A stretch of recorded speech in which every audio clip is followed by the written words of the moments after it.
কৃষক বন্ধু লক্ষ্মীর ভাণ্ডার পেলে আপনারা যুবসাথী প্রকল্পের টাকা পাবেন না। 1500 টাকা করে প্রতি মাসে মাসে পাবেন না। তাহলে এই সমস্যার সমাধান কি রয়েছে? আপনারা যদি কৃষক বন্ধুর টাকা বন্ধ করে দেন, তাহলে কি এই যুবসাথী প্রকল্পের টাকা পাবেন? কৃষক বন্ধুর টাকা বন্ধ কিভাবে করতে হবে?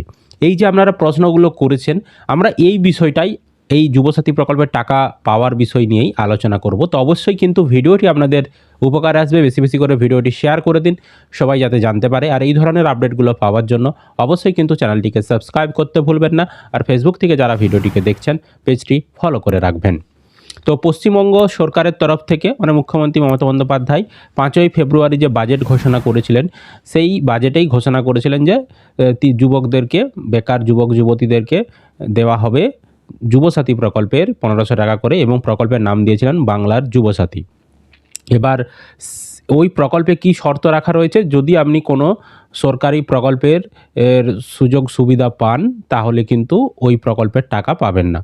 তবে শিক্ষা সংক্রান্ত, যেমন স্বামী বিবেকানন্দ স্কলারশিপ, তারপর আরও সংখ্যালঘুদের স্কলারশিপ, স্টুডেন্ট ক্রেডিট কার্ড, হ্যাঁ, মানে শিক্ষা সংক্রান্ত কোনো প্রকল্পের যদি টাকা পান, তাহলে ছাড় দেওয়া হয়েছে, তাহলে আপনি যুবসাথী প্রকল্পের আবেদন করতে পারবেন। কিন্তু ওই শিক্ষা সংক্রান্ত টাকা বাদে অন্য যদি কোনো সরকারি সাহায্য পেয়ে থাকেন, যেমন ধরুন আপনি প্রতি মাসে মাসে প্রতিবন্ধী ভাতা পান, বা আপনি যুবশ্রী প্রকল্পের 1500 টাকা করে পান। আরেকটা বিষয়, যুবশ্রী যুবসাথী প্রকল্প কিন্তু আলাদা। তো যুবশ্রী প্রকল্পের যদি আপনি 1500 টাকা করে মাসে মাসে পান, বা লক্ষ্মীর ভাণ্ডার প্রকল্পের যদি আপনি মাসে মাসে 1500 বা 1700 টাকা পান, বা কৃষক বন্ধু প্রকল্পের টাকা যদি আপনি পেয়ে থাকেন, তাহলে বলা হচ্ছে এই যুবসাথী প্রকল্পে আপনি কিন্তু টাকা পাওয়ার জন্য যোগ্য নয়। তো এখানেই কিন্তু কৃষকরা নারাজ, মানে কৃষকরা মানে বঞ্চিত হচ্ছে। কিভাবে বঞ্চিত হচ্ছে না, একজন ধরুন ছোট কৃষক, তার অল্প বিস্তর জমি রয়েছে, তিনি কিন্তু বছরে কত পাচ্ছেন? 4000 টাকা পাচ্ছেন, 2000 করে। আর এই যুবসাথী প্রকল্প যদি তিনি পেত, তাহলে তিনি কত পেত? 1500 টাকা করে প্রতি মাসে হলে 12 মাসে তিনি পেত 18,000 টাকা। তাহলে কোথায় সে 4000 টাকা কৃষক বন্ধুতে পাচ্ছে, আর কোথায় এখানে 18,000 টাকা? একজন কৃষকের ক্ষেত্রে মানে কতটা ওই টাকাটা মাইনে রাখে।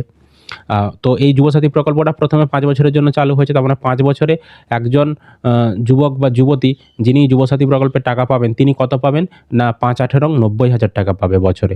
আর একজন কৃষক যার অল্প জমি, তিনি কত পাবেন? বছরে 4000 টাকা হলে 5 বছরে 20,000 টাকা পাবে। তাহলে কোথায় 20,000 আর কোথায় এখানে 90,000?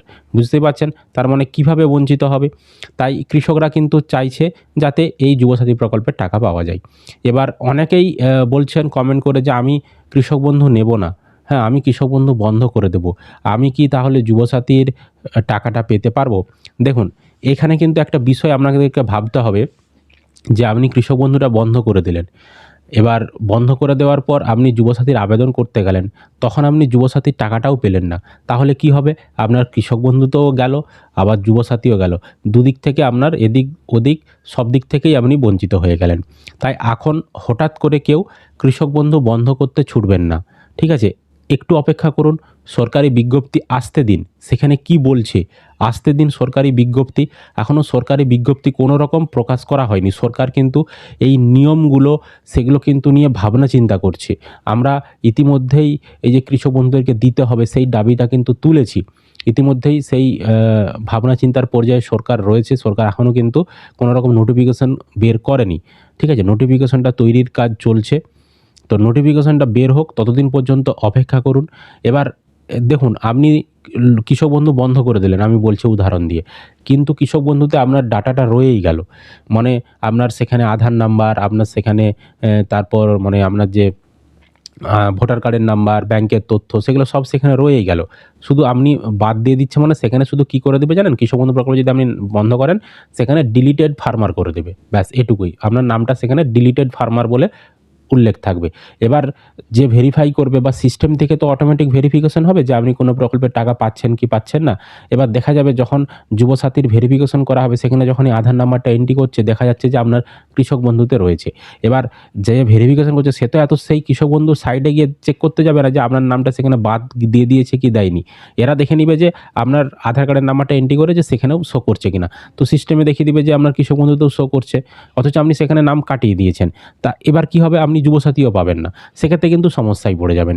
তাই আমি আপনাদেরকে বলবো যে আপনি একটু অপেক্ষা করুন এখন, ঠিক আছে? এর পরের প্রসিডিওর কি আপডেট আসে আমরা সেই নিয়ে আপনাদেরকে আপডেট জানাবো। এবার যদি আপনি নিতান্তই কৃষক বন্ধু প্রকল্প বন্ধ করতে চান, তার কি উপায় রয়েছে? আমি কিছুজন কৃষি আধিকারিকের সঙ্গে কথা বলেছিলাম। একজন কৃষি আধিকারিক তিনি বললেন যে, "না, এভাবে বন্ধ করা যায় না। হ্যাঁ, কেউ যদি মারা যায় সেক্ষেত্রেই একমাত্র ডেথ সার্টিফিকেট দিয়ে বন্ধ করা যায়, বা কেউ যদি জমি বিক্রি করে দেয়, তার জমি যদি না থাকে সেক্ষেত্রেই একমাত্র বন্ধ করা যায়।" ঠিক আছে? তো আবার একজন কৃষি আধিকারিক বললেন যে, "যে কেউ বন্ধ করতে পারে, সে স্বেচ্ছায় স্যারেন্ডার করতে পারে। তিনি কৃষক বন্ধু থেকে বেরিয়ে আসতে পারেন। তার জন্য আপনাদেরকে কৃষি অফিসে সাদা কাগজে দরখাস্ত দিতে হবে যে, আমি কৃষক বন্ধু প্রকল্পের টাকা নিতে আগ্রহী নই। আমি স্বইচ্ছায় এই প্রকল্প থেকে বেরিয়ে যেতে চাইছি।" এই আবেদনটা আপনাকে কৃষি অফিসের যিনি এডিএ স্যার রয়েছেন, তাকে একটি সাদা কাগজে দরখাস্ত দিতে হবে। তাহলে আপনার নামটা তারা বাদ দিয়ে দেবে। ঠিক আছে? এইভাবে কিন্তু প্রসেস রয়েছে নাম বাদ দেওয়ার। তবে আমি আপনাদেরকে আবারও একবার বলব, কেউ এখন নাম কাটাতে যাবেন না। আমরা পরবর্তী আপডেটের জন্য সরকারি নোটিফিকেশনের জন্য অপেক্ষা করছি। নোটিফিকেশন আসুক, তারপর এই বিষয় নিয়ে আমরা আরও বিস্তারিত আলোচনা করব। আরেকটা বিষয়, যারা লক্ষ্মীর ভাণ্ডার প্রকল্পের টাকা পাচ্ছেন, লক্ষ্মীর ভাণ্ডার প্রকল্পের টাকা পেলেও তো আপনি যুবসাথী প্রকল্পের টাকা পাবেন না। এবার আপনি কি যুবসাথী প্রকল্পের টাকা পাওয়ার জন্য লক্ষ্মীর ভাণ্ডারটাকে বন্ধ করতে যাবেন? না, এই বোকামিটা কখনোই করবেন না। দেখুন, সবথেকে ভালো প্রকল্প হচ্ছে লক্ষ্মীর ভাণ্ডার, যুবসাথীর থেকেও। কেন? যুবসাথী প্রকল্প 5 বছর দেবে। আর এখানে লক্ষ্মীর ভাণ্ডার এখন যতদিন আপনি বাঁচবেন, যতদিন 60 বছরের ততদিন আপনি পেয়েই যাবেন। আর লক্ষ্মীর ভাণ্ডার কোনোদিনও বন্ধ হবে না। আর লক্ষ্মীর ভাণ্ডারে ধরুন কেউ SC/ST মহিলারা, তারা 1700 টাকা পায়। এবার সে ওই লক্ষ্মীর ভাণ্ডারটাকে বন্ধ করে এখানে যদি যুবসাথী প্রকল্পে আবেদন করতে আসে, এখানে 1500 টাকা পাবে। তাহলে তো লসই হচ্ছে, তাই না? তাই লক্ষ্মীর ভাণ্ডারেও এমনিতে জেনারেল কাস্ট, ওবিসি কাস্ট 1500 টাকাই দিচ্ছে, যুবসাথীতেও 1500 টাকাই দেবে। তাই লক্ষ্মীর ভাণ্ডার বন্ধ করে কেউ আবার এই যুবসাথীর জন্য আবেদন করতে আসবেন না। ঠিক আছে? বোঝাতে পেরেছি আপনাদেরকে? তাই এখন আপাতত কোনো কিছু বন্ধ করার দরকার নেই। একটু অপেক্ষা করুন, এ বিষয়ে সরকারি নোটিফিকেশন আসুক। আমরা আপনাদেরকে এই বিষয়টা নিয়ে আরও নোটিফিকেশন আসলে বিস্তারিত আলোচনা করে জানিয়ে দেব। বোঝাতে পেরেছি আপনাদেরকে? তো আপনারা কি চান যে যারা ছোট কৃষক রয়েছে তাদেরকেও এই যুবসাথী প্রকল্পে আবেদন করার সুযোগ করে দিক? তাহলে কিন্তু অবশ্যই আপনারা কমেন্ট করে জানাবেন। আর আপনারা সকলেই জানেন এই প্রকল্পে আবেদন করার জন্য 21 থেকে 40 বছর বয়স লাগবে, আর ন্যূনতম মাধ্যমিক পাস লাগবে। আর ছেলে মেয়ে সবাই আবেদন করতে পারবে। আর আরেকটা বিষয়, কোনো রকম আপনাকে সরকারি চাকরি করা চলবে না। যদি আপনি চাকরি করেন তাহলে এই প্রকল্পের জন্য আপনি যোগ্য নন। এটাই কিন্তু বলা হয়েছে। ঠিক আছে? তো এর ফর্ম ফিল আপ 15ই ফেব্রুয়ারি থেকে 26শে ফেব্রুয়ারি পর্যন্ত চলবে, এবং এদের যে ফর্ম সেগুলো আপনাদের বিধানসভায় ক্যাম্প করা হবে, সেই ক্যাম্প থেকেই দেয়া হবে। সেখানেই ফর্ম পূরণ করে জমা দিতে হবে 15 থেকে 26 তারিখের মধ্যে। আর অনলাইনেও ফর্ম পাওয়া যাবে। অনলাইনে যখন ফর্ম পাওয়া যাবে আমরা আপনাদেরকে দেখিয়ে দেব কোথা থেকে ডাউনলোড করতে হবে। এছাড়াও ফর্ম কিভাবে পূরণ করতে হবে, কী কী কাগজপত্র লাগবে, সমস্ত কিছু বিষয় নিয়ে আমরা তখন আরও বিস্তারিত আলোচনা করে দেব। আপাতত কাগজপত্রের বিষয়ে যেটুকু বলা হয়েছে, যে আপনার ভোটার কার্ড লাগবে, আধার কার্ড লাগবে, ব্যাংকের পাসবই লাগবে, এবং আপনি যে মাধ্যমিক পাস করেছেন মাধ্যমিক পাসের সার্টিফিকেট লাগবে, পাসপোর্ট সাইজ রঙিন ছবি লাগতে পারে, মোবাইল নাম্বার লাগতে পারে। এগুলো বেসিক জিনিস, এগুলো লাগতে পারে। এবার নোটিফিকেশান আসুক, তারপর আমরা আরও বিস্তারিত আলোচনা করে দেবো। তো এটাই ছিল হচ্ছে আপনাদের প্রশ্নের উত্তর। আশা করি আপনারা ভিডিওটি বুঝতে পেরেছেন। যদি কোনো প্রশ্ন থাকে অবশ্যই কমেন্ট করে জানাবেন। ভিডিওটি বেশি বেশি করে শেয়ার করে দিন, সকলে যাতে জানতে পারে। আর এই ধরনের আপডেটগুলো পাওয়ার জন্য চ্যানেলটিকে সাবস্ক্রাইব করতে ভুলবেন না। আর ফেসবুক থেকে যারা ভিডিওটি দেখছেন অবশ্যই পেজটি ফলো করে রাখবেন।